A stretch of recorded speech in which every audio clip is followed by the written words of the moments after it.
حي على الفلاح.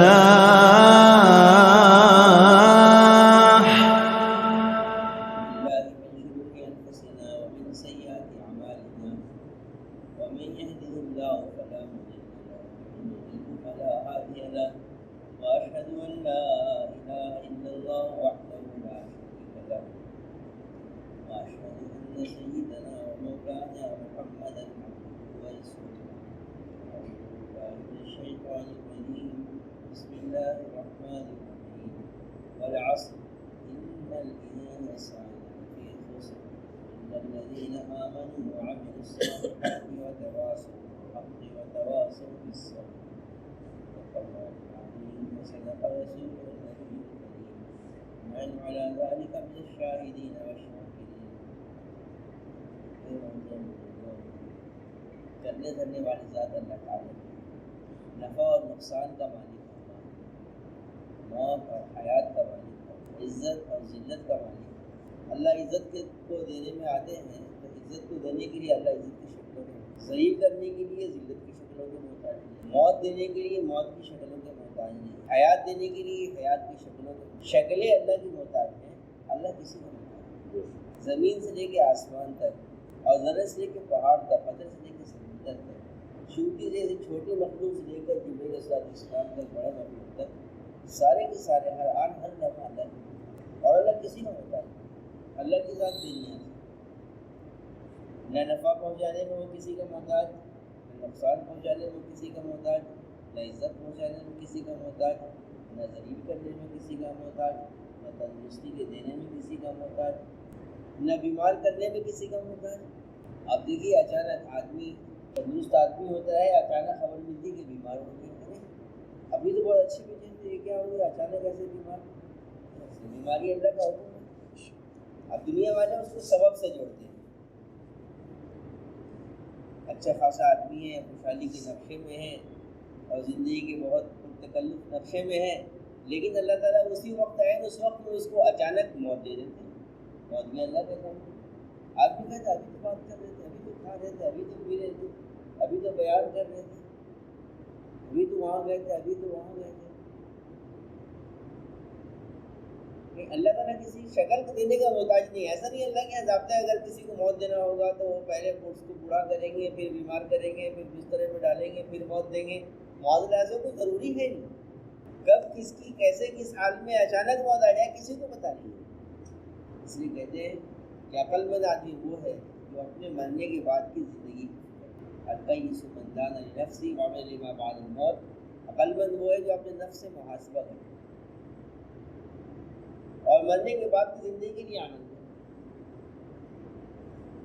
نفس سے محاسبہ کے اپنے آپ سے پوچھیں کہ آج صبح سے لے کے رات تک تو نے دن کی محنت کتنی کی ہے، ثواب کا کام کتنا کیا، اللہ کو کتنا راضی کیا، اللہ کو ناراض کتنا کیا، راضی کرنے والے اعمال کتنے کیے، ناراض کرنے والے اعمال کتنے کیے، صبح کیسے گزاری تو نے، شام کیسے گزارا، رات کیسے گزاری۔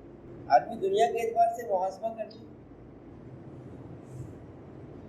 روزانہ کا آدمی دیکھتا ہے کمپنی چل رہی ہے، روزانہ اس کا محاسبہ ہوتا ہے، باضابطہ اکاؤنٹ کا ڈپارٹمنٹ دیکھتا ہے میں صبح سے شام تک فیکٹری چل رہی ہے تو اس میں آمد کتنا ہوا، گیا کتنا،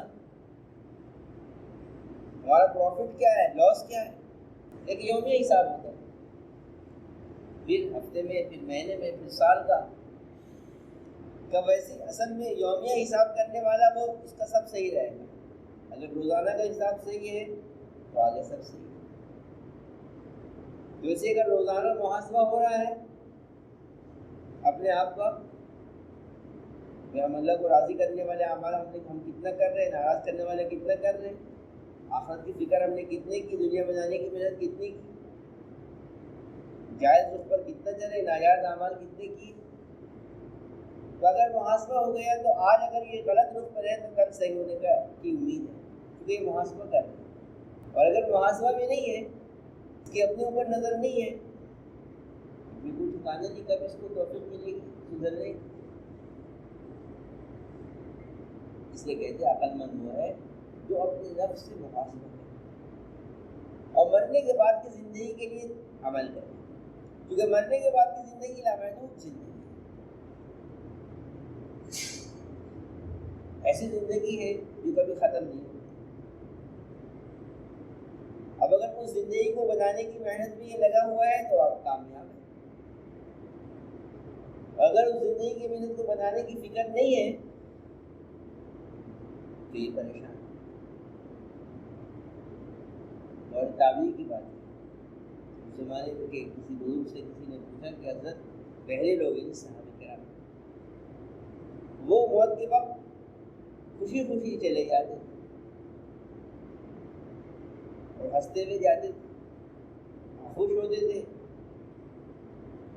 اور آج ہم لوگ بے چین ہوتے ہیں، ہمارے اندر گھبراہٹ ہوتی ہے، خوف ہوتا ہے، کیا وجہ ہے؟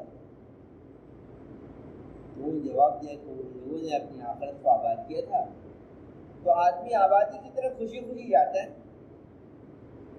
اور ہم لوگوں نے اپنی آخرت کو ویران کر رکھا ہے، اور ویرانے کی طرف جانے میں وحشت ہوتی ہے۔ ابھی دیکھ لیجیے مغرب کے بعد کوئی قبرستان کے پاس سے جانا نہیں چاہتا ہے،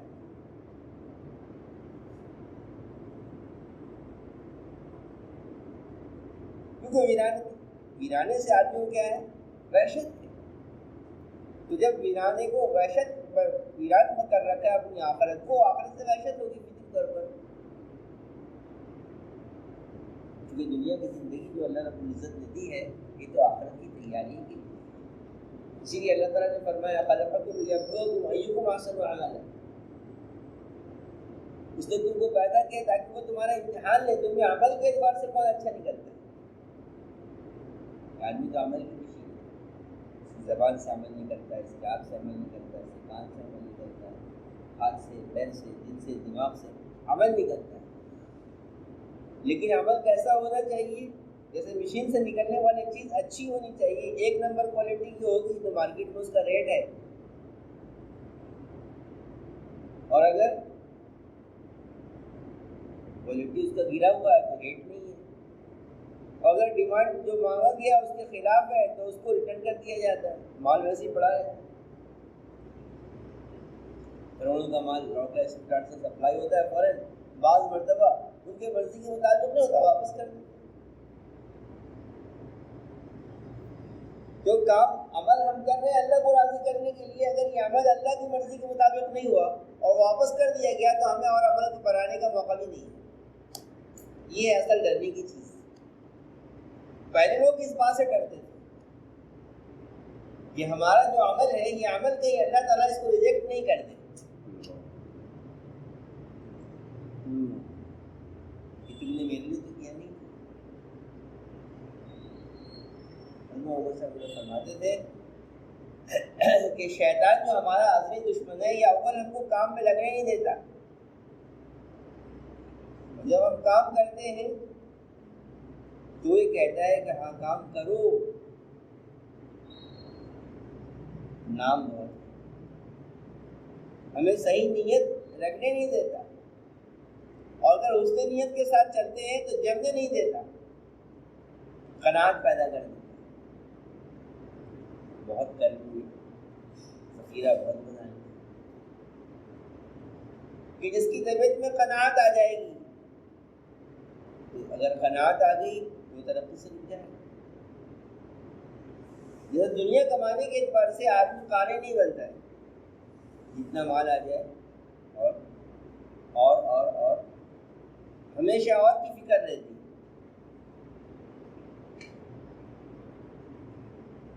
ویسی آخرت کے اعتبار سے فکر ہونی چاہیے۔ ہم جتنا عمل کر لیں اپنے عمل کو تھوڑا سمجھیں۔ ہمارے کینداپاڑا میں ایک تاجر تھے، ہمیشہ ان کا یہ ذوق تھا کہ جتنا بھی ان کا سپلائی ہو جائے پھر بھی وہ ہمیشہ کہتے تھے کہ کچھ نہیں، اور میرے تعلق تھے تو میں ایک دن ان سے کہا کہ آپ کہتے ہیں کچھ نہیں، لیکن میں تو دیکھتا ہوں کہ سیزن میں پورا بھیڑ لگی رہتی ہے آپ کی دکان میں، تو کیا جواب دے رہے ہیں؟ جتنا ہونا تھا اتنا نہیں ہوا، جیسا چاہتا تھا ویسا نہیں ہوا۔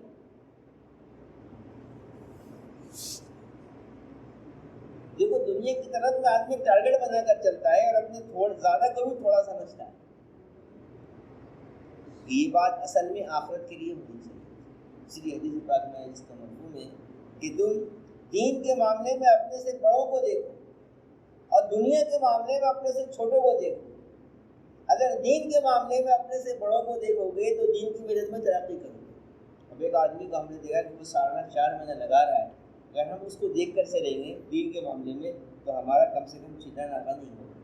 اگر 4 مہینہ نہیں بھی لگا تو چلنا ہمارا ناغہ نہیں ہوگا سارا. اور اگر ہم ان لوگوں کو دیکھیں کہ جن کا 3 دن بھی نہیں لگتا ہے تو ہم کیا کہیں گے کہ بھائی بہتوں کو تو 3 دن نہیں لگتا ہے، میرا الحمدللہ 3 دن لگ رہا ہے. اور چل رہا ہوتا ہے کہ دین کے معاملے میں اگر ہم اپنے بڑوں کو نہیں دیکھیں گے، اپنے سے زیادہ قربانی کی سطح پر چلنے والے لوگوں کو نہیں دیکھیں گے تو دین کے کام میں ہمارے سستی پیدا ہو جائے گی اور قناعت آ جائے گی. اور دنیا کے معاملے اگر ہم اپنے سے بڑوں کو دیکھیں گے تو ناشکری پیدا ہوگی. کہ آدمی دیکھتا ہے کہ اس کی آمدنی 20,000 کی ہے، وہ دیکھتا ہے 40,000 والے کو تو کہتا ہے اللہ مجھے کیا دیا.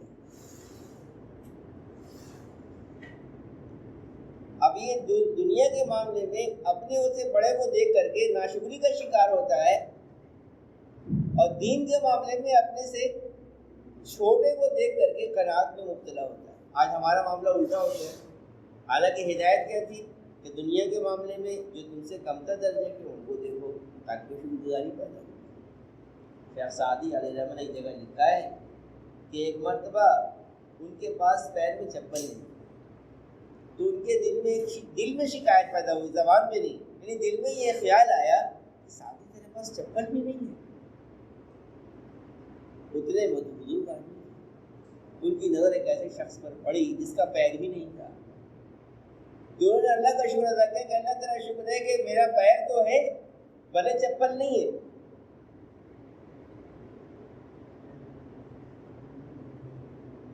پہلے لوگ یعنی گناہ کو مصیبت بہت بڑی مصیبت سمجھتے تھے،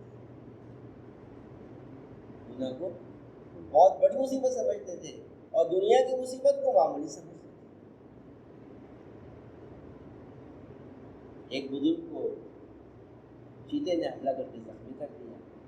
کسی نے ان سے پوچھا کہ حضرت خیریت سے؟ تو کہہ رہے الحمدللہ بمصیبت گرفتارم نہ بمعصیت. تمام تعریف اللہ کے لیے ہے کہ میں مصیبت میں تو مبتلا ہوں لیکن گناہ میں مبتلا نہیں. چیتے نے حملہ کر دیا ہے اور زخمی میں اس سے زیادہ بڑی مصیبت کس کو سمجھ رہے ہیں؟ گناہ. آج ہم لوگ کیا ہیں کہ گناہ کو ہلکی چیز سمجھتے ہیں، دنیا کی مصیبت کو بڑی مصیبت سمجھتے ہیں. جب گناہ کو ہلکی چیز سمجھ لی گئی تو گناہ کرنا آسان ہو گیا، آدمی گناہ میں جری ہو گیا. اسی وجہ سے ہمیں گناہ کرنے کے بعد رونا بھی نہیں آتا کیونکہ ہم گناہ کو تو مصیبت سمجھ ہی نہیں. جب گناہ کو مصیبت سمجھیں گے تو رونا آئے گا. آدمی جب مصیبت مبتلا ہوتا تو روتا ہے. آدمی جب مصیبت مبتلا ہوتا ہے تو روتا ہے. آج ہم گناہ کو مصیبت ہی نہیں سمجھتے ہیں تو اس لیے ہم کو رونا نہیں آتا. ہاں دنیا کی مصیبت میں بخار آ گیا تو رونا آ جاتا ہے، سردی کھانسی ہو گئی تو رونا آ جاتا ہے. بیوی کو، بیٹے کو، بیٹی کو دنیا کی مصیبت آ جائے، یہ بخار میں مبتلا ہو جائے، کھانسی میں مبتلا ہو جائے، ان کا بدن درد ہو جائے، ان کے سر میں درد ہو تو ہم بے چین ہو جاتے ہیں کیونکہ دنیا کی مصیبت کو بڑی چیز سمجھتے ہیں. لیکن یہ نماز چھوڑتے ہیں، یہ جھوٹ بولتے ہیں، یہ گناہ میں مبتلا ہے. ان کو دیکھتے ہیں لیکن ہم اس کو کیا کہتے ہیں؟ چہلے. کیونکہ ہم نے اس کو ہلکا سمجھا گناہ. اس وجہ سے ہمیں اس پر رونا نہیں آتا کہ ہم بے چین ہو جائیں کہ فجر کی نماز میری بیوی کی چھوٹ رہی ہے، فجر کی نماز بیٹی کی چھوٹ جائے، فجر کی نماز بیٹے کی چھوٹ جائے، ہم بے چین ہو جائیں کہ نہیں. اس میں ہم کو بے چینی نہیں ہوتی. ویسے الحمدللہ بعض احباب ہیں، بعض مرتبہ جماعتوں میں بعض ساتھی کو دیکھا کہ وہ صبح صادق میں جب تہجد میں اٹھتے ہیں اپنے گھر کے سارے لوگوں کو لگاتے ہیں جماعت میں ہیں لیکن جا بھی ہیں وہاں سے فون کے ذریعے سے جگا رہے ہیں اپنے گھر والوں. بعض لوگوں کو دیکھا تو فجر کی نماز کے بعد فوراً چلے جاتے ہیں, اشراق تک رکتے نہیں ہیں. اسے کہا کہ میں آپ کو اشراق پڑھ کے جائیے. بولے میں اشراق کے چکر میں رہوں گا, میرے گھر والوں کی نماز قضا ہو جائے گی. تو آپ ہی بتائیے کہ اشراق کے چکر میں رہنا یہاں پر ضروری ہے یا گھر والوں کو جا کر جگا کے نماز کو کھڑا کرنا ضروری ہے؟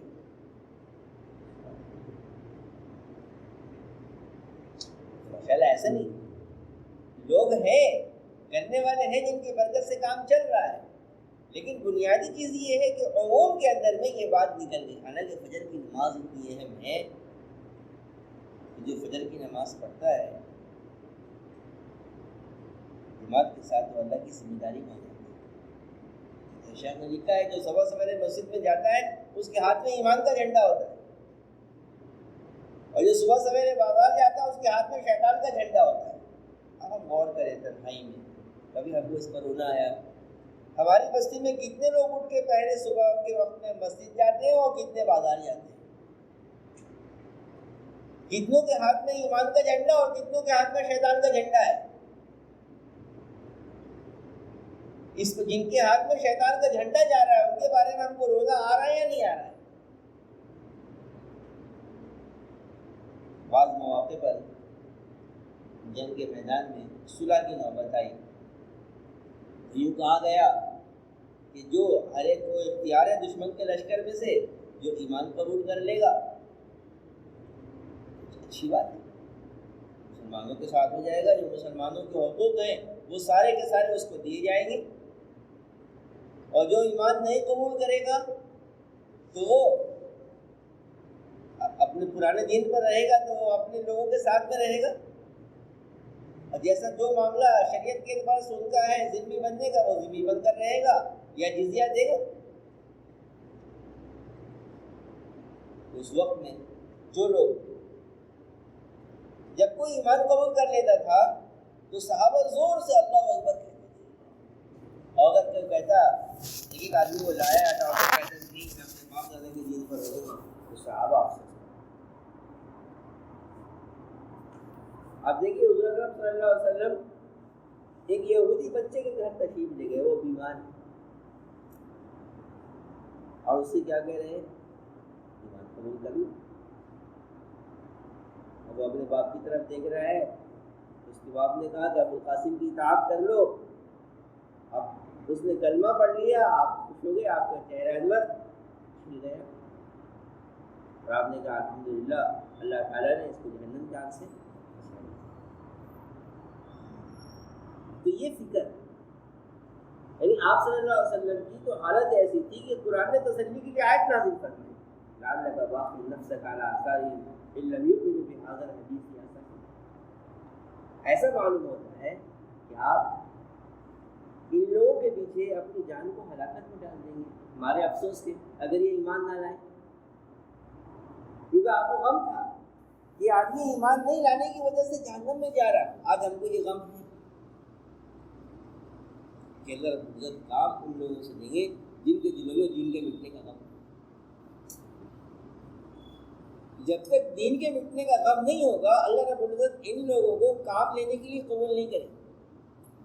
اللہ کا ضابطہ بڑا عجیب ہے. اس لیے کہتے ہیں کہ بے دینی کے تذکرے مزہ لینے کے لیے نہیں ہو. آج اللہ ہم کو معاف فرمائے کہ ہماری جو ہلکے پھلکی دینداری ہے ہماری مجلسوں میں لوگوں کے بے دینی کے تذکرے مزے لینے کے لیے کہ اس سے مزہ لیتے ہیں, دل میں درد نہیں ہے. دل کے درد کا معاملہ تو بڑا عجیب ہوتا ہے.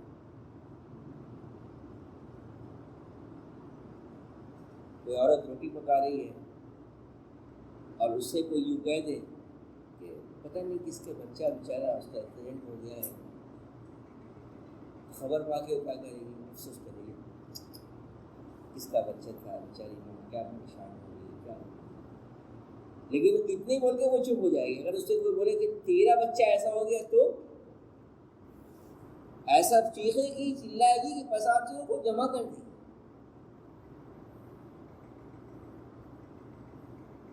ایسا چیخے گی چلائے گی کہ 50 کو جمع کر دے گی. کیوں؟ اب اس کے کو غم آ گیا, اس کا بیٹا چلا گیا, اس کے بیٹے کے ساتھ حادثہ ہو گیا, یہ غم. اب اس کو روٹی کی فکر نہیں ہے، روٹی جلتی ہو جلے، تاوے میں چڑھی ہو چڑھے، ادھر کچھ ہو، وہ تو شور مچائے گی، کس طرح سے بچے کو دیکھے، کس طرح سے بچے کو ہاسپٹل لے کے جایا جائے، ایسا روئے گی 50 کو جمع کر دیں۔ دین کے مٹنے کا غم ایسا، اللہ ہم لوگوں کو عطا فرما دے۔ تب مولانا الیاس رحمۃ اللہ علیہ کے اندر وہی بات تھی کہ دین کے مٹنے کا غم ایسا تھا کہ وہ ان کو بے چین کیا ہوا تھا، اس لیے وہ کہتے تھے الہی کسی کی رات سوتے کٹے ہے، کسی کی رات روتے کٹے ہے، میری یہ شب ہے کیسی کہ نہ روتے کٹے ہے نہ سوتے کٹے، نہ رونے سے چین آ رہا ہے نہ سونے سے چین آ رہا ہے۔ ایک مرتبہ کاندھا جانا ہوا ایک پرانے بزرگ ملے، تو کہے کہ میرے والد مولانا الیاس صاحب کے دوست ہیں، تو کہتے تھے بچپنے میں میرے والد سے انہوں نے کہا تھا کہ آؤ ہم چلے، جو لوگ نماز نہیں پڑھتے ان سے جہاد کریں۔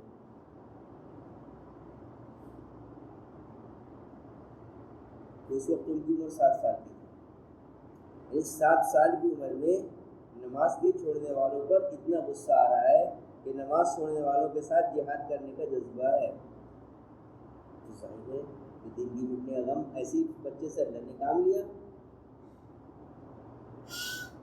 تو میرے بزرگوں کو بنیادی چیز یہ ہے کہ ہمارے اندر دین کے مٹنے کا غم آنا چاہیے۔ دنیا کے مٹنے پر ہم بے چین ہو جاتے ہیں، ذرا سی دنیا ہمارے ہاتھ سے جاتی ہے، فرش ٹوٹ جاتا ہے، ہماری پیشانی میں شکن پڑ جاتا ہے، لیکن اللہ کا کتنا حکم ہمارے نظر کے سامنے ٹوٹ رہا ہے، ہمارے گھر کے اندر ٹوٹ رہا ہے، لیکن ہمارے پیشانی میں شکن نہیں۔ ہم سب کو کہتے ہیں چلے فتنے کا زمانہ ایسا ہوتا ہے چلے، نہیں، ہماری پیشانی میں شکن پڑنا چاہیے۔ میرے بزرگوں اگر ہماری پیشانی میں شکن نہیں پڑتا ہے اور ہمارے چہرے کا رنگ نہیں بدلتا ہے تو یہ خطرے کی چیز ہے۔ آخر وہ بنی اسرائیل کی عبادت گزار جس نے پلک جھپکنے کے برابر بھی نافرمانی نہیں کی تھی، لیکن قوم نافرمانی کر رہی تھی، ان کو کوئی غم نہیں تھا۔ اللہ تعالیٰ نے کیا کہا جبرائیل علیہ السلام سے کہ جاؤ اس بستی کو پلٹ دو، تو جبرائیل علیہ السلام نے فرمایا یا ربی ان فیہا عبدک فلان لم یعصک طرفۃ عین، کہ میرے رب اس بستی میں آپ کا فلاں بندہ ہے جس نے پلک جھپکنے کے برابر بھی نافرمانی نہیں کی ہے۔ اللہ نے جواب میں کہا اقلبھا علیہ وعلیہم، کہ اس بستی کو اس شخص پر اور ان لوگوں پر پلٹ دو۔ لم یتمعر وجہہ فی قط، اس کے چہرے کا رنگ میرے بارے میں میری کبھی بھی بدلا نہیں۔ تو دیکھیے ایک ایسا آدمی جس نے زندگی بھر اللہ کی عبادت کی، پلک جھپکنے کے برابر نافرمانی نہیں کی ہے، لیکن اللہ کا حکم اس کے سامنے ٹوٹا، اس کو اس کے چہرے کا رنگ نہیں بدلا، تو وہ بھی مبتلائے عذاب ہو گیا۔ اس لیے ہم اس دھوکے میں نہ رہیں کہ بھائی ماشاء اللہ میں تو نماز پڑھتا ہوں، میں تو ہی بیٹھتا ہوں، میرا تو جی بھی لگتا ہے، میرا چلنا 4 مہینہ وقت پر لگ جاتا ہے، کہ نہیں، یہ ایک روٹینی چیز رسم و رواج پر کام نہیں چلے گا۔ ان کے ساتھ میں ہمارے دلوں کے اندر کیا ہونا چاہیے؟ دین کے مٹنے کا غم ہونا چاہیے۔ جب اللہ کی نافرمانی کو ہم دیکھیں ہمارے چہرے کا رنگ بدلنا چاہیے، ورنہ تو پھر ہم اللہ کی پکڑ میں کبھی بھی آ سکتے ہیں۔ اللہ ہماری سے حفاظت کرے۔ اس لیے میرے بزرگوں، اللہ کی ان لوگوں سے کوئی دوستی نہیں ہے جو گناہ کے کرنے والے ہیں یا گناہ کو دیکھ کر خاموش رہنے والے، کیونکہ حدیث میں کیا ہے، من رأى منکرا فلیغیرہ بیدہ، جو کسی منکر کو دیکھے تو اس کو اپنے ہاتھ سے بدل دے، فإن لم یستطع فبلسانہ، اگر ہاتھ سے بدلنے کی طاقت نہیں ہے تو اپنی زبان سے بدلے، فإن لم یستطع فبقلبہ، اگر زبان سے ہی بدلنے کی طاقت نہیں ہے تو دل سے اس کو برا سمجھے، وذالک اضعف الایمان، اور یہ ایمان کا سب سے کمتر درجہ ہے۔ اب جتنے خرافات ہو رہے ہیں، اگر ہم ان خرافات میں ان منکرات کو روکنے کی طاقت نہیں رکھتے ہیں، روکیں گے تو فتنہ ہو جائے گا. زبان کھولنے کی طاقت نہیں رکھتے ہیں، زبان کھولیں گے تو فتنہ ہو جائے گا. تو کم از کم دل سے اس کی نفرت ہمارے دل میں ہونی چاہیے. اگر دل کی نفرت نکل گئی تو ہم کبھی بھی خطرے میں پڑ سکتے. اس لیے میرے بزرگ ایک جملہ ہے، سب چلتا ہے سب چلے گا. یہ جملہ ہمارے معاشرے میں رائج ہے. یہ جملہ بہت خطرہ ہے، بہت خطرناک جملہ ہے. یہ آدمی کو کسی بھی وقت کنارے کر سکتا ہے ایمان سے، اور کسی بھی وقت اللہ کی پکڑ میں لا سکتا ہے. اس لیے میرے بزرگوں کا بنیادی چیز یہ ہے کہ ہم کو منکرات کے ماحول سے لوگوں کی خوشامد کر کے مسجد کے ماحول میں لانا ہے. منکر سے روکنا اصل یہ کیا ہے کہ جو لوگ منکرات کے ماحول میں ہیں، بازار کا ماحول منکرات کا ماحول ہے، بستی کا ماحول منکرات کا ماحول ہے، لیکن مسجد کا ماحول یہ معروفات کا ماحول ہے، یہ فرشتوں کا ماحول ہے. اس لیے میرے بزرگوں، ہم کو بازار کے ماحول سے، بستی کے ماحول سے، رشتوں کے ذریعے سے، انفرادی ملاقاتوں کے ذریعے سے لوگوں کو وہاں سے کہاں لانا ہے؟ مسجد کے ماحول میں لانا ہے. یہاں لا کر ایمان کی مجلسیں قائم کرنی ہے. اس سے ایمان بڑھے گا. اور جتنی دیر کے لیے ہم ایک ساتھی کو چند قدم جتنا قدم چلا کر کے مسجد کے ماحول میں لے آئے، بازار کے ماحول میں بات کرنے کے بجائے، تو کہا اتنا وہ ساتھی اللہ کی رحمت سے قریب ہو جائے گا. کیونکہ حدیث میں آتا ہے، حدیث قدسی کا مفہوم ہے کہ جو میری طرف ایک ہاتھ بڑھتا ہے میں اس کی طرف وہ ہاتھ بڑھتا ہے. تو چل کے آتا ہے میں دوڑ کے آتا ہوں، دوڑ کے آتا ہے میں اس کو اپنے گود میں لے لیتا ہوں. تو جو آدمی تیزی کے ساتھ اللہ کی رحمت میں کی طرف بڑھے گا، اللہ اس کو اپنے گود میں لے لیں گے، اللہ کی رحمت کے گود میں آ جائے. اس لیے کہتے ہیں کہ اصل یہ کہ بازار کے ماحول سے اور بستیوں کے ماحول سے لوگوں کو پکڑ کر کے ان کی خوشامد کر کے ان کو کہاں لایا جائے؟ مسجد کو. اللہ کے نبی صلی اللہ علیہ وسلم کی سب سے بڑی سنت. صحابہ کرام جو صحابہ پر محنت کرتے تھے اس کی ترتیب یہی تھی کہ صحابہ کو دعوت دے کر مسجد کے ماحول میں لاتے تھے. بازار کے ماحول سے مسجد کے ماحول میں، گھروں کے ماحول سے مسجد کے ماحول میں. اور حضرت صلی اللہ علیہ وسلم کہ آپ بھی لوگوں کو دعوت اسی کی دیتے ہیں. لوگوں کی مجلسوں میں جا کر آپ اسی کی دعوت دیتے ہیں کہ لوگ مسجد کے ماحول میں آئیں. اس میں میرے بزرگ بنیادی چیز ہے کہ ہماری مسجدیں کیسے 24 گھنٹہ آباد ہیں. بہت دکھ ہوتا ہے لیکن ہماری مسجد جو ہے وہ فجر کی نماز میں مسجدوں کا حال بڑا عجیب ہے. فجر کی نماز میں ہماری مسجدوں کا حال بڑا عجیب ہے. حالانکہ فجر کی نماز پڑھنے والا اس کے ہاتھ میں ایمان کا جھنڈا ہوگا، اور جو فجر کی نماز پڑھتا ہے وہ اللہ کی ذمہ داری میں آتا ہے. جو اللہ کی ذمہ داری میں آئے گا، اگر کوئی اس کو ستائے گا تو اللہ اس سے بچا لے گا. آج لوگ کہتے ہیں کہ ایمان والے کوئی دنیا میں پریشان ہے لیکن کوئی بدلہ نہیں لیا جا رہا ہے. پھر بھی ایمان والوں کو طرز مارتے، کہاں ہے تمہارے اللہ؟ وجہ کیا ہے؟ وجہ یہی ہے کہ اللہ کی مدد ساتھ نہیں ہے. ہم اللہ کی ذمہ داری میں آئے نہیں. جس دن امت اللہ کی ذمہ داری میں آ جائے گی اس دن پھر کوئی ہاتھ لگا کے دیکھ لے.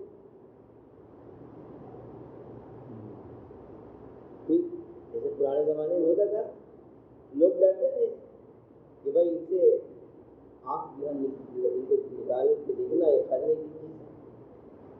یہ تو ان کے پاس ڈیفینس کا بھی کوئی خرچہ نہیں ہے. یہ وضو بنائیں گے، مصلی بچھائیں گے، نماز پڑھیں گے، اللہ کی مدد مل جائے گی. لوگ ڈرتے تھے لیکن آج یہ تعلق کٹ گیا. اس لیے کہتے ہیں ہماری مسجدیں 24 گھنٹہ عمل سے آباد ہیں. یہ کرے گا کون؟ کیا پہلے ہم کو کرنی چاہیے. ہم کو اپنے آپ کو مسجد کا کھوٹا بنانا پڑے گا. حدیث میں آتا ہے مساجد یا اوقاتن کہ بعض لوگ مسجد کے وہاں کیا ہوتے ہیں ٹوٹے ہوتے ہیں.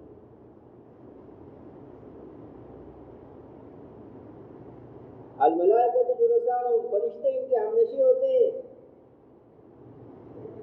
یفتقدونہم اذا غابوا، جب یہ غائب ہو جاتے ہیں فرشتے ان کو تلاش کرتے ہیں. عادوہم اذا مرضوا، جب یہ بیمار ہوتے ہیں فرشتے ان کی عیادت کرتے ہیں. اعانوہم اذا کانوا فی حاجۃ، جب یہ کسی ضرورت میں ہوتے ہیں فرشتے ان کی مدد کرتے ہیں. ہم قرآن میں قصہ سنتے ہیں اور سوچتے ہیں کہ ہمارے ساتھ ویسی مدد آ جائے، ویسی مدد آنے کے لیے ہم کو ویسی کام کرنا ہے. ویسی مدد آنے کے لیے ہم کو وہی کام کرنا پڑے گا. راستہ کھلا ہوا ہے. اسی کو علامہ اقبال مرحوم نے کہا کہ جب سر میں ہوائے طاعت تھی، سرسبز شجر امید کا تھا. جب ایمان والے اپنے دماغ کے اندر میں اللہ کی رضامندی کا جذبہ اور اللہ کی اطاعت کا جذبہ لے کر چل رہے تھے، اس کو ہمارے یہاں منڈے میں بھرنا کہتے ہیں. مسلمانوں کے منڈے میں کیا تھا؟ صرف ایک چیز، اللہ کی اطاعت کرنا. سرسبز شجر امید کا تھا تو امید کا درخت ہرا بھرا تھا. جب عیسیاں چلنے لگی، اس پیڑ نے پھلنا چھوڑ دیا. جب نافرمانی کی تیز ہوا چلی تو اب امید کے درخت نے پھلنا چھوڑ دیا. کہ جب نافرمانی ہوگی تو اللہ سے دشمنی مول لی، اور جس نے اللہ سے دشمنی مول لی نافرمانی کر کے تو وہ اللہ کا ہی نہیں. اس کی مدد کہاں سے اترے گی؟ دشمن کی کوئی مدد کرتا ہے؟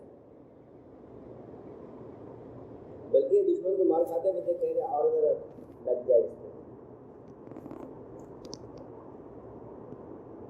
اللہ کی راہ ہے کھلی، آثار و نشاں سب قائم ہے. افسوس کہ اللہ کے بندوں نے اس راہ پہ چلنا چھوڑ دیا. اللہ کی راہ تو ابھی کھلی، بس صرف اپنے سوچنے کا انداز بدلنا ہے. اپنے دماغ کے اندر کی دنیا کو نکالنا ہے اور اپنے دماغ کے اندر میں دین، آخرت اور اللہ کی اطاعت کو بھرنا ہے.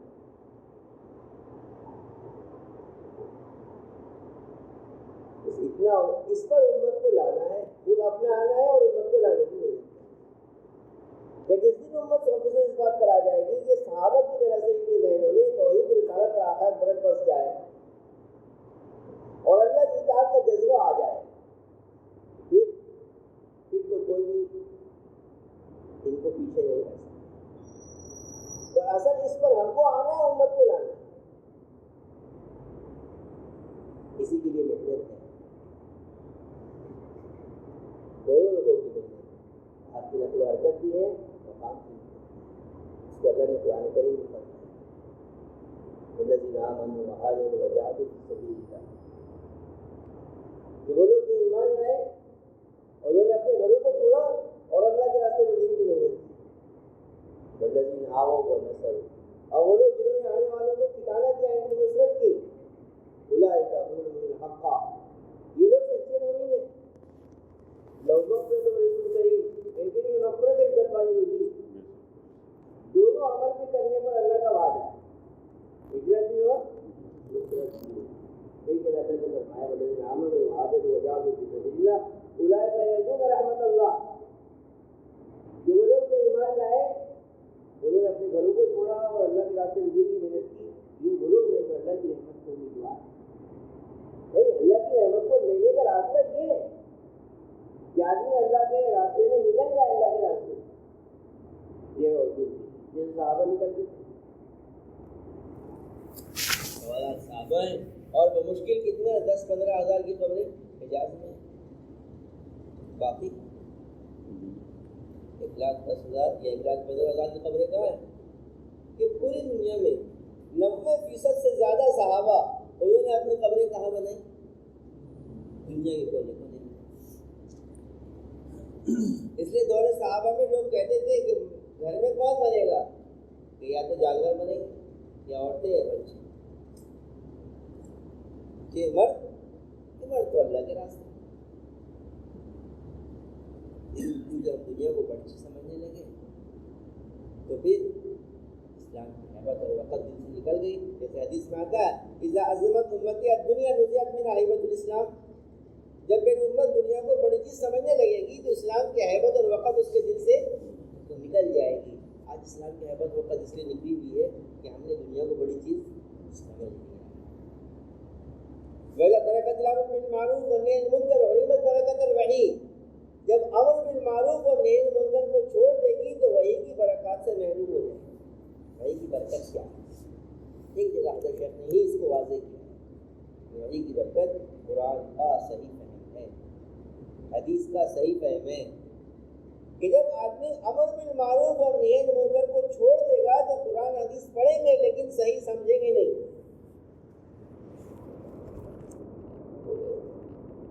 اور جو امر بالمعروف اور نہی عن المنکر کریں گے تو قرآن حدیث پڑھیں گے تو ان کو بات سمجھ نہیں آئے گی. اسی لیے دعوت کے ساتھی جب بات کرتے ہیں آدمی کہتے ہیں ان کی بات تو یہ بھی قرآن بولتے ہیں لیکن ان کی بات تو ایسی ہے کبھی نہیں سنتے. اور جو حضرات دعوت کے کام میں نہیں لگے ہیں وہ کہتے ہیں کہ یہ کہاں سے کہہ رہے ہیں، یہ تو نئی بات ہے. لوگوں کو نئی بات معلوم ہوتی ہے. حالانکہ بات کیا ہے کہ اللہ رب العزت محنت کی برکت سے قرآن اور حدیث کا صحیح فہم عطا کرتا ہے. اور اگر محنت چھوڑ دی جائے گی تو قرآن کا صحیح فہم ہو جائے گا. قرآن ہے لوگ پڑھ رہے ہیں لیکن اس کا صحیح فہم نہیں. حدیث ہے لوگ پڑھ رہے ہیں لیکن اس کا فہم نہیں. کس وجہ سے نہیں؟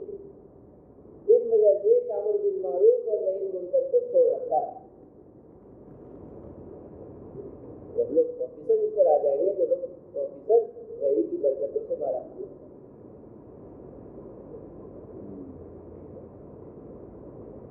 یہ ہے بنیادی چیز کہ دین کی سمجھ حاصل ہوتی ہے امر بالمعروف اور نہی عن المنکر کے ذریعے سے. تو اور بھی واضح کر کے میں بتاؤں، اگر آدمی امر بالمعروف اور نہی عن المنکر نہیں کرے گا تو دین کی سمجھ اس کے اندر نہیں آئے گی. دین کا جو صحیح فہم ہے وہ تو امر بالمعروف اور نہی عن المنکر کی برکت سے آتا ہے. اسی لیے حدیث میں ہے اذا تركت الامر بالمعروف والنهي عن المنکر حرمت برکۃ الوحی کہ جب یہ امت امر بالمعروف اور نہی عن المنکر کو چھوڑ دے گی تو وحی کی برکات سے محروم ہو جائے گی، دین کی سمجھ سے محروم ہو جائے گی. یہ دین کو سمجھ نہیں پائے دین کیا ہے. وہ تصاحب کا دین ہے سب پر دکھائی نہیں ملا. اور جب یہ امت آپس میں گالی گلوچ کرے گی تو اللہ کی نظر سے گر جائے. تو آپس کا گالی گلوچ آپس کے اختلاف یہ اللہ کی نظر سے گرانے والی.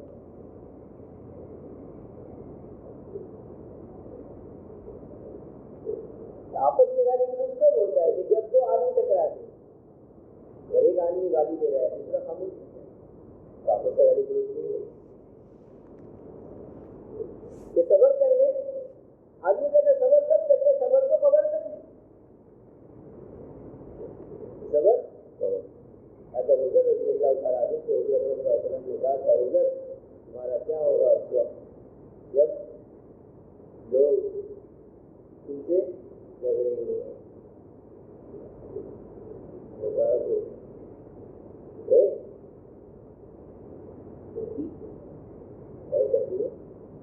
آپ نے فرمایا صبر کرنا. اس سے پہلے ہے کہ میں وہاں سے منتقل ہو جاؤں گا یعنی مدینہ چھوڑ کر ملک شام چلا جاؤں گا. آپ نے فرمایا کہ جب وہاں ایسا ہو تو ملک شام چھوڑ کر دوسری جگہ آ جاؤں گا. پھر جب وہاں ہو تو فرمایا کہ میں قتال کروں گا اس سے ضرور ہو. آپ نے فرمایا نہیں صبر کرنا یہاں تک کہ تم حوضے پہنچنے میں مجھ سے ملو. کے کہتے ہیں عثمان غنی کے زمانے میں ایسے حالات آئے. عثمان غنی رضی اللہ عنہ نے ادب ادب سے فرمایا کہ آپ مدینہ سے چلے جائیں ان کے ساتھ. وہاں چلے گئے. پھر وہاں ایسے حالات آئے کہ حضرت عثمان غنی نے پھر ان کو وہاں سے بلوا لیا اور مقام ربضہ میں قیام کرایا.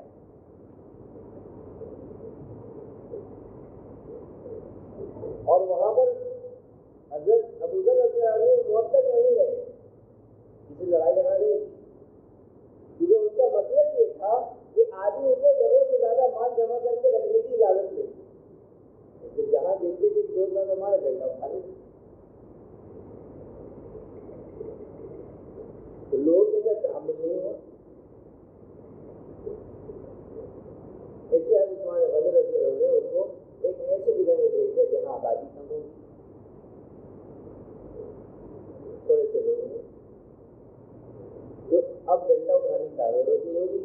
جہاں زیادہ آدمی ہوں گے وہیں پر تو خدا کے خلاف بات ہوگی کہ ڈنڈا اٹھایا جائے گا. صبر کر کے دنیا سے چلے گئے. اسی لیے ہمارے بڑے کہتے ہیں صبر کرتے رہے صبر کر. حضرت جی ابوبکر سے کسی نے کہا کہ کتنا صبر کر رہے ہیں, پانی سر سے اوپر ہو رہا ہے. حضرت نے کہا تیرو. جس کو تیرنا نہیں آیا ہے وہ تو ڈوب جائے گا. جب پانی سر سے اوپر ہو گیا تو تیرو, تیرنے والا کنارے لگ جائے گا. اس لیے کام تو صبر کا ہے. صبر کے معنی خالی برداشت کرنے کے لیے, صبر کے معنی جمنے کے ہیں, صبر کے معنی گناہوں سے رکنے کے ہیں, اور صبر کے معنی کیا ہے, دین کی محنت میں جمنے کے ہیں. اسی لیے اللہ تعالیٰ نے قرآن میں فرمایا وَاسْتَعِينُوا بِالصَّبْرِ وَالصَّلَاةِ, کہ تم مدد حاصل کرو صبر اور نماز کے ذریعے سے. تو علماء اس پر مفصل لکھتے ہیں کہ صبر سے مراد کیا ہے.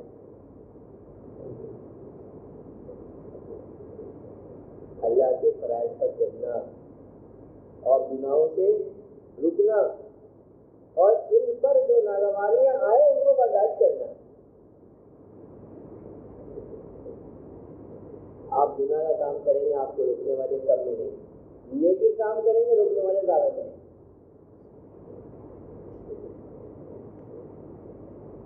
نیکی کام کریں گے روکنے والے زیادہ کریں گے. گناہ سے بچنا چاہیں گے تو اس سے روکنے والے زیادہ ملیں گے. کہ ناگواریاں اس پر آتی ہے اللہ تعالیٰ جانتے ہیں.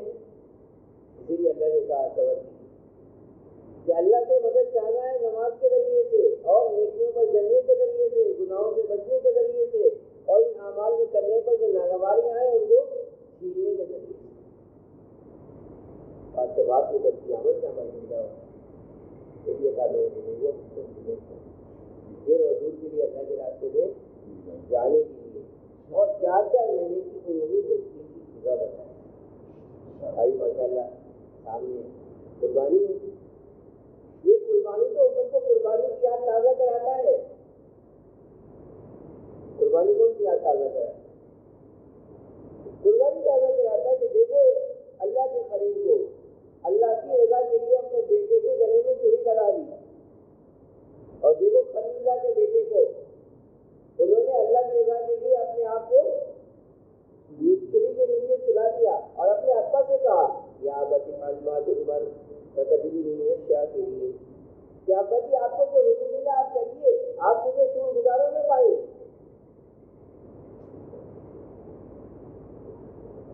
باپ بیٹے کی قربانی کی یاد دلایا جاتا ہے.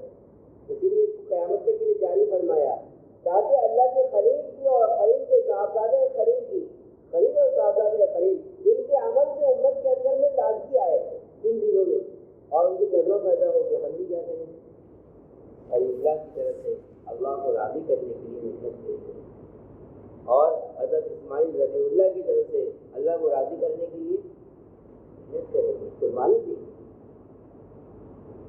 قربانی سے قربانی وجود میں آتا ہے. اس لیے میرے مجھے کو ہم سب نیت کریں کہ بھائی ہم جو ہے ابھی قربانی یعنی بقرعید کے بعد میں اب تو وقت تھوڑا ہی رہ گیا. آج اگر 29 تاریخ کی, آج اگر 1 تاریخ مان لی جائے چاند ہو جائے تو کیا ہے رسیدی تو ایک 10 دن کا موقع ہے, اور اس کے بعد ایام تشریف دے لیجیے, ایک 15 دن رکھ کر کے اس کے بعد 4 مہینے کی جماعت نکلے. 14 تاریخ سے 4 مہینے کی جماعت. آپ اس سے 4 مہینے کی نہیں کریں, آپ تو نظام الدین کی ترتیب کا پہلے خاص اعلان کیجیے. نظام الدین جاؤ آپ کو نظام الدین بننا چاہیے. یہ نظام الدین میں جا کر کے آپ وہاں پر مشورے سے سیدھا لگانے کے بعد میں پھر وہاں سے کہیے کہ میں جو باقی ترتیب میں بھی رہنا چاہتا ہوں اور باقی شعبے میں اگر 4 مہینہ لگانے کا ارادہ مستقل ہے تب, ورنہ کم سے کم تو آپ کو نظام الدین جانا ہے. جڑ رہے ہیں دوسرے ساتھی جڑ رہے ہیں, دوسرے ساتھی دوسرے کے ساتھ جڑیے. صاحب کا تو بہت نیگلیکٹ ہو گیا نظام الدین. چلے جائیں تو پھر جماعت جماعت وہاں پر یہ کہتے ہیں کہ جو سال لگائے ہوئے تھے وہ بغیر جماعت کے وہاں پر پہنچے. ہاں یہ ہو سکتا ہے اگر آپ ان سے یہ کہہ دیں کہ جماعت لے کے جائیں لیکن یہ جماعت کے امیر نہیں ہوں گے, مشورے سے دوسرے جماعت کا امیر دوسرا دلا کر کے وہ جماعت کو روانہ کریں. وہ جو سال والے علماء ہوتے ہیں تقاضا ہوتا ہے پہلے سے فون کر دیا جائے گا کہ ایک جماعت یہاں سے جا رہی ہے, سال والے علماء کو جوڑنے کا تقاضا ہے اور مفتی صاحب جا رہے ہیں سالانہ ترتیب پر, یہ اپنے ساتھ ان کے ساتھ میں دوسرے سال والے علماء کو جوڑ دیں گے. یہ ہو سکتا ہے. لیکن یہ کہ مفتی صاحب یہاں سے کہیں کہ آپ یہاں سے ان کو امیر بنا دیں, اس سے آپ لوگوں نے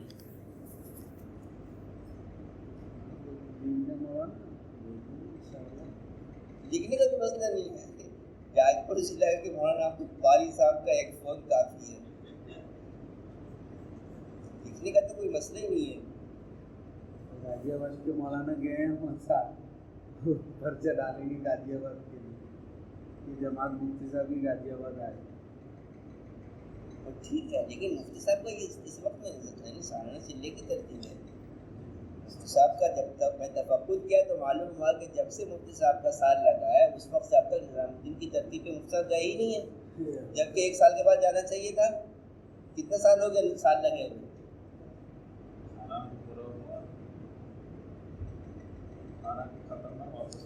18 ختم واپس بھی 4 سال ہو گئے. 4 سال میں 2 مرتبہ جانا چاہیے تھا, 20 میں جانا چاہیے تھا, پھر 22 میں جانا چاہیے. ایک مرتبہ تو چھوٹ ہی گیا ہے, دوسرے مرتبہ کی باری ہے. تو اس لیے مفتی صاحب کو جو آپ سارے حضرات یہ سمجھیں کہ ان کو تو سالانہ چلے کی ترتیب میں جانا ہے. نظام الدین سے ہدایت یہ ہے کہ جن کے سالانہ چلے کی ترتیب ہے اس میں صوبہ والے کچھ نہیں کر سکتے, ان کو تو یہی بھیجنا ہے. ضلع والوں کو چھوڑو, صوبہ والے کچھ نہیں کر سکتے. یعنی مان لو حضرت محمد باری صاحب نے طے کر دیا کہ نہیں آپ جج لے جائیں گے, اگر اس کی اطلاع دے دی جائے گی تو محمد باری صاحب کو ہی پوچھا جائے گا آپ نے کیوں ایسے کیا. بات آئی تھی کچھ ساتھیوں کا مسئلہ تھا, اس کی وجہ سے بات آئی چلہ لگانے کا اگلا چلہ یہ بات آئی. ہاں یہ ہو سکتا ہے, یہ ہو سکتا ہے کہ بھائی پہلا چلہ وہاں لگ جائے ساتھیوں کے ساتھ میں, اس کے بعد دوسرا چلہ نظام الدین کی ترتیب میں لگ جائے, اس کی گنجائش ہے. لیکن پہلے سے ساتھیوں کا ذہن یہ بنانا ضروری ہے, ورنہ پھر سب آئے گا کہ بھائی مفتی صاحب ایک چلے کے بعد چلے گئے جماعت ٹوٹ گئی. اس لیے بلکہ میری رائے ہے کہ پہلا چلہ تو آپ نظام الدین کی ترتیب پہ لگائیے, باقی دوسرے چلے میں جا کے آپ جڑیے جماعت کے ساتھ. 4 مہینے کے بعد تو یہ جماعت نام تو 4 مہینے کے اعتبار سے چلے کا کرنا نہیں مفتی صاحب کا 4 مہینے سے بات ہے کہ ان کے ساتھ جو ہے لے کے چلنے والے ساتھ اسی وجہ سے جو ہے اس بات میں لگتے ہیں کہ اگلا 2 مہینے کے بعد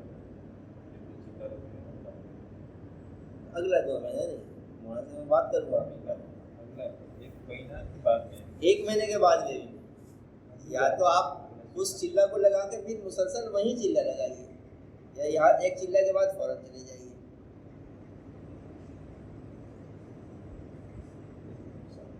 کیونکہ جب آپ کا چلہ یہاں پر لگ جائے گا تو طبیعت میں قناعت آتا ہے کہ سارا چلہ تو لگ گیا. آدمی سارا چلہ لگانے کے بعد اب شیر بن جاتا ہے.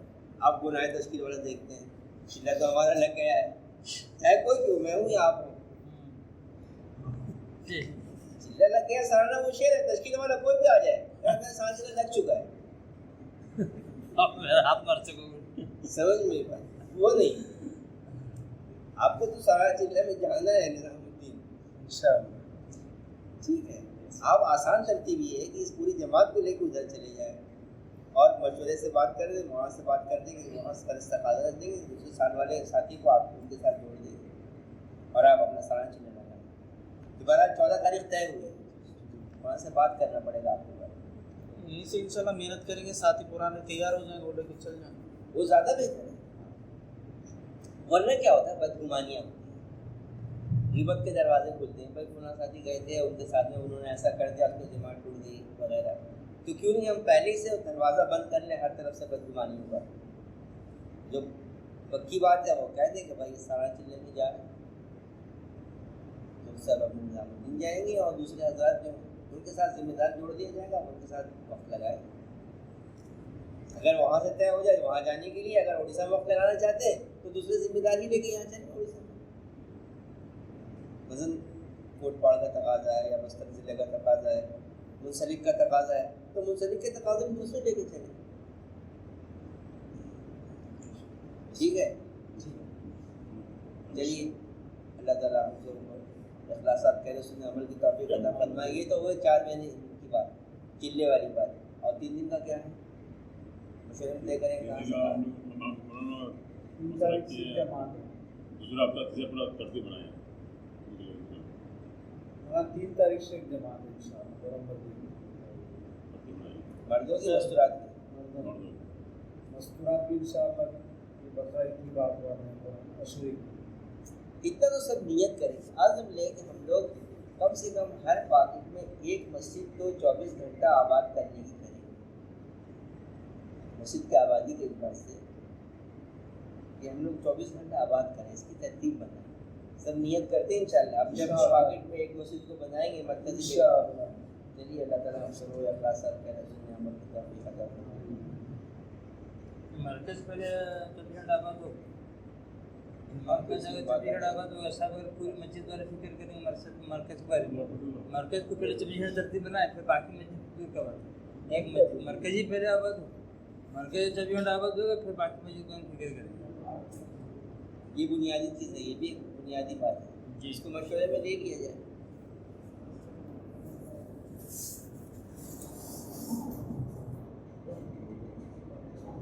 دور والے دن کو آباد کریں، قریب والے رات کو آباد کریں. بہتر ہے ترتیب بنانے کے.